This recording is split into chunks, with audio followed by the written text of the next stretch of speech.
বন্ধুরা, সম্পূর্ণ পর্ব দেখতে চ্যানেলটি সাবস্ক্রাইব করুন। কুসুম প্রথম অ্যাকশনেই গ্রেফতার করে মেঘাকে এবং তার সেই কুখ্যাত খাড়া করা গুন্ডাকে। থানার লকআপে দাঁড়িয়ে মেঘা বিশ্বাসই করতে পারে না যে কুসুমকে সে একসময় তুচ্ছ ভেবেছিল, আজ সেই কুসুমই তার হাতে হাত করা পড়াচ্ছে। কুসুম শুধু একটাই কথা বলে, আইনের হাত থেকে কেউ পালাতে পারে না মেঘা। এই দৃশ্যই যেন ইঙ্গিত দেয় নিয়তি এবার নিজের খেলা শুরু করেছে। ফ্ল্যাশব্যাকে ফিরে যায় গল্প। প্রশ্ন থেকেই যায়, কুষ্টি কি সত্যিই মিলেছিল, নাকি সবটাই ছিল মেঘার সাজানো এক ভয়ঙ্কর ষড়যন্ত্র?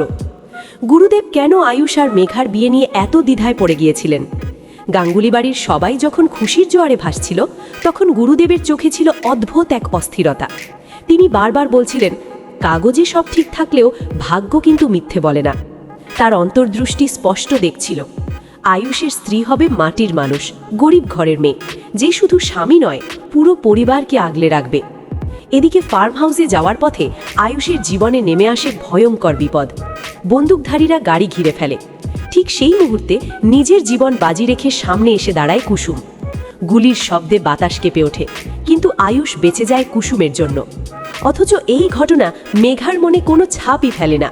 উল্টো সে কুসুমকেই দোষী প্রমাণ করার চেষ্টা করে, যেন আয়ুষের চোখে কুসুম ছোট হয়ে যায়। এখানেই প্রথম দর্শক বুঝে যায়, মেঘার ভালোবাসা আসলে ভালোবাসা নয়, সেটা মালিকানা। গাঙ্গুলি বাড়িতে তখন আরেক নাটক। গুরুদেব সবাইকে জানালেন কুষ্টি মিলেছে। বাড়ির সবাই খুশি, ইন্দ্রাণী দেবীর মুখে প্রশান্তির হাসি। কিন্তু রাত গভীর হলে গুরুদেব একা বসে আয়ুষের কুষ্টির দিকে তাকিয়ে থাকেন। তার চোখে ভেসে ওঠে আরেক ছবি, যেখানে কাগজ বদলানো, ঘষা মাজা করা দাগ স্পষ্ট। তিনি বুঝে যান আসল কুষ্টি বদলে দেওয়া হয়েছে, আর সেই কাজটা করেছে মেঘাই। কিন্তু প্রমাণ ছাড়া কিছু বলা যায় না, তাই তিনি নীরব থাকেন। ফার্ম হাউস জার্নিতে গল্প একটু হালকা হলেও ইঙ্গিতপূর্ণ। নানু ভাইয়ের সাইকেল নিয়ে এন্ট্রি আর মেঘাকে জ্বালানো ছিল একদম ফাটাফাটি। কিন্তু নানু কি সত্যিই সাধারণ কেয়ারটেকার? তার চোখের চাহনি, কথার ফাঁকে ফাঁকে কুসুমের প্রতি আলাদা যত্ন, সবকিছুতেই যেন লুকিয়ে আছে কোনো পুরনো রহস্য। সে কুসুমকে দেখে বলে, কিছু মানুষ জন্ম থেকেই রক্ষা কবচ হয় মা, তারা নিজেরাও জানে না। এই কথাটা কুসুমের মনে গভীর দাগ কাটে। রাতের সেই ইমোশনাল সিন গল্পের মোড় ঘুরিয়ে দেয়।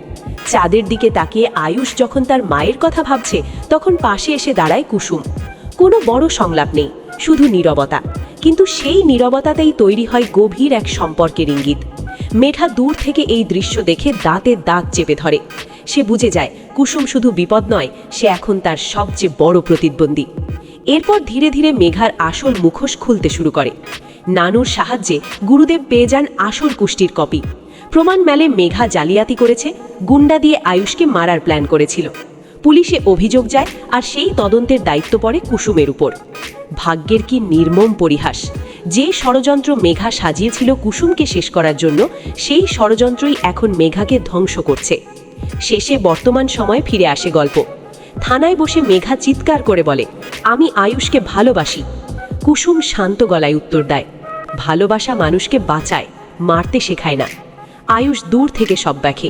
তার চোখে আজ কোনো দ্বিধা নেই। সে বুঝে গেছে তার জীবনের সত্যিকারের রক্ষা কবচ কে।